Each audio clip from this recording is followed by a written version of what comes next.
Are you involved in sales negotiations? Have you ever been in a situation where you find yourself getting frustrated or concerned during the negotiation? Or worse yet, the other individual you're negotiating with, or who's negotiating with you, is getting angry, they're raising their voice, which of course can make you a little bit uncomfortable. When it comes to negotiation in sales, there can be a lot of stress, a lot of strain, and particularly a lot of emotion. And that's why using emotional intelligence in sales negotiations is a key method to make sure that you keep your calm and you see your way through to actually moving past those negotiations and being able to close the deal. Hi, I'm Shawn Casemore, and I help you learn how to become a top performing sales professional so that you can sell more in less time. When it comes to negotiation in sales, it can sometimes get a little bit sketchy, meaning the other person gets upset, gets angry, gets frustrated, they raise their voice. You may feel concerned, frustrated yourself, angry. All of these emotions that may run between yourself and the individual or individuals you're negotiating with oftentimes don't help you when it comes to trying to bring the negotiation to a close and to keep the sale moving forward. Your friend in that situation is emotional intelligence. It is a really tools that you need to be able to apply to be effective in sales negotiation. So let's talk about exactly how you can do that.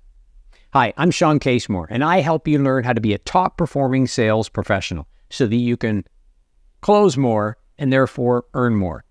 If that's something you want to achieve, make sure you click the subscribe button to be notified each and every time I release a new video. If you like this video, make sure you click like. Now, let's get into it. First off, what is emotional intelligence? You may not be aware of emotional intelligence. That's okay.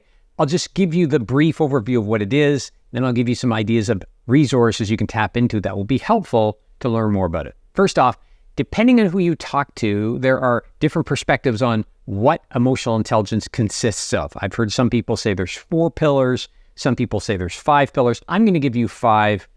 You can narrow it to 4. That's up to you. First off, and probably most importantly, emotional intelligence is what it sounds like. It's being self-aware of your own emotions. So that's step number 1 or point number 1 or pillar number 1. Second is self-regulation. If you're aware of your emotions, then being able to regulate those emotions in different situations is to your advantage. The third is motivation, being able to motivate yourself in situations when maybe motivation isn't so easy.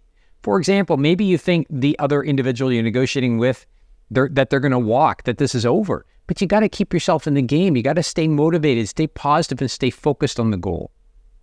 The fourth is empathy, which you've probably heard before. I've actually done some videos on empathy in sales. But really, empathy is not really being sympathetic. It's not saying, hey, I feel your emotions, but it's really saying, I understand your emotions. So if this person's upset right now because your quote is higher than their budget and they're not happy, empathetic is, look, I can understand. If that happened to me, I'd probably be upset too. That's empathy, okay? So that's the fourth pillar. And the fifth one for you to consider is really social skills. It's your ability in different situations to apply different social skills so that you can be effective. Now, I'm not going to dive into each of those so much today. I'm going to focus on the earlier components because I think you're going to find they're most helpful when you're in a situation that's not so comfortable in negotiations. So, step 1, first thing I want you to consider is that ultimately emotional intelligence is a key tool for you to use in these sales negotiations, right? Because if you're feeling yourself getting upset, getting frustrated, right, you need to be able to be aware of that happening. Have you ever dealt with somebody whose emotions went off the Richter scale, so to speak? They lost it. It's probably a common term, right? They get upset, they get angry, they lose it.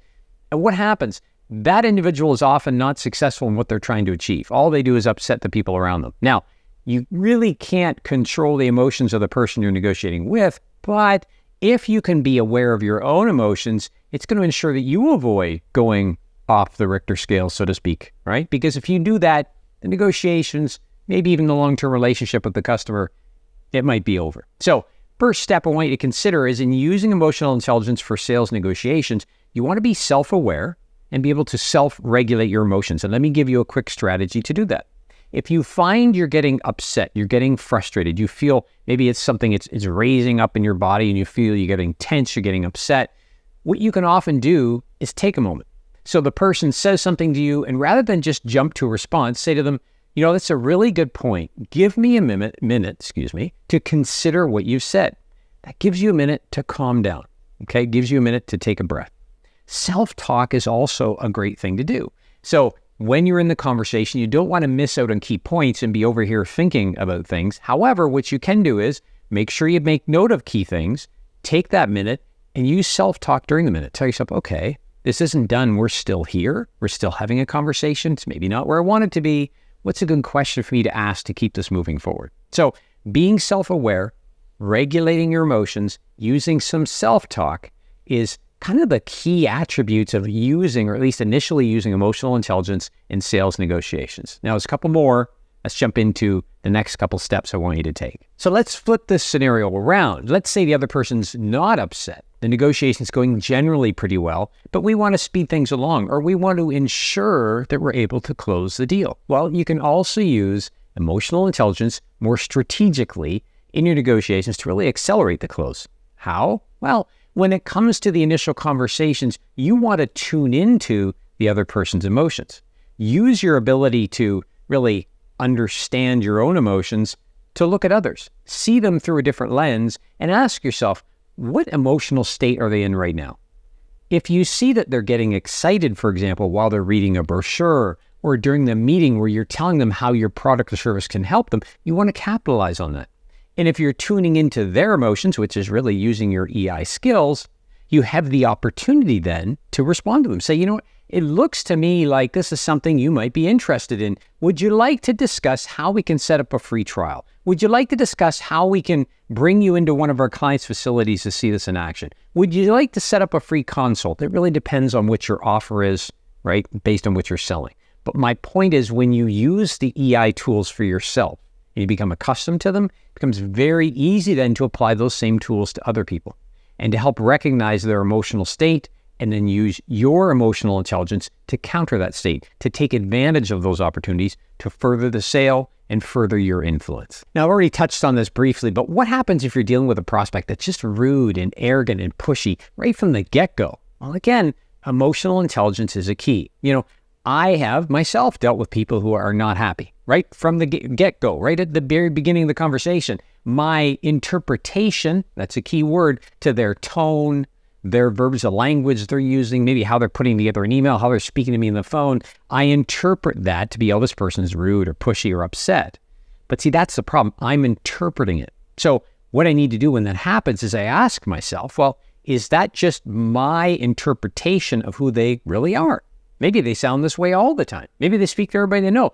Doesn't mean it's right, but if that's who they are and they're still actually interested in my product or service, who am I to interpret anything?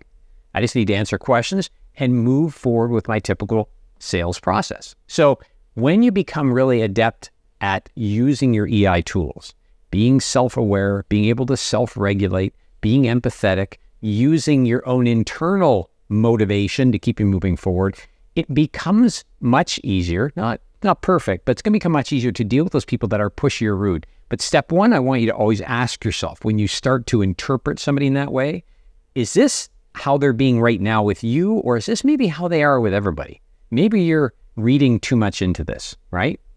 Step one. Step two, if you're finding they're being pushy and rude, really tune into what emotional state they're in and how that makes you respond. Sometimes somebody who's being pushy and rude can make you upset so that you're pushy and rude, and that's like oil and water. It's not going to go well. But if you're aware of your emotions based on them, you can sometimes change them. You can say, okay, look, you know what? They're upset. I'm not going to let it bother me. I'm going to actually take a moment here to sit back and relax, even though it might not be what they want, because I'm going to counter their emotion with a different approach to see the response I get. You see, sometimes with pushy or rude people, it's just about snapping them out of that pushy or rude state by changing your emotional state. Okay? So that's how you can deal with those people. Give that a try. I got one more thing for you.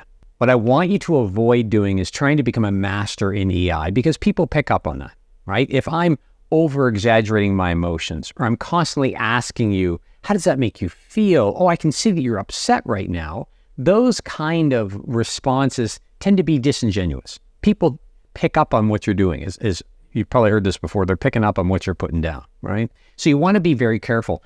EI is something that you can use for yourself and you can use it without others knowing. But if you become too verbose about it, you start talking, you start explaining, I feel really empathetic. Meanwhile, it seems like it's coming off and it's not that genuine. People will pick up on that, and it's not going to help your situation. So the goal with EI is to understand what EI is. And I mentioned I was going to give you a resource. I will in just a moment. But understand what EI is, and then just practice those pillars. Practice being self-aware. Practice regulating your emotions. Practice empathy. Practice emotion. Practice using different social skills in different environments, right, to see how you can navigate. So I'm going to go into a networking environment with accountants and have very serious conversations. Then I'm going to go over here and maybe attend an event and network with circus clowns, right? Two very different groups, but you get the idea, right? I've got to be able to adjust my social skills in different environments if I'm going to be effective in sales. Now, the resource for you. I am by no means the inventor of emotional intelligence, by far. It's been around a long time. However, if you want to learn more about EI, I'd highly recommend Daniel Goleman. He's by many considered somebody who is an expert in this area. He's written lots of books on it. So if you are a book reader or you like listening to books, I'd highly recommend Daniel Goleman. Got some great content out there around EI, and I think you're going to find it helpful. So that's it for this video. Hope you enjoyed this. Make sure you check out my next videos coming up here. And until next time, let's get out there and go sell something. We'll talk to you soon.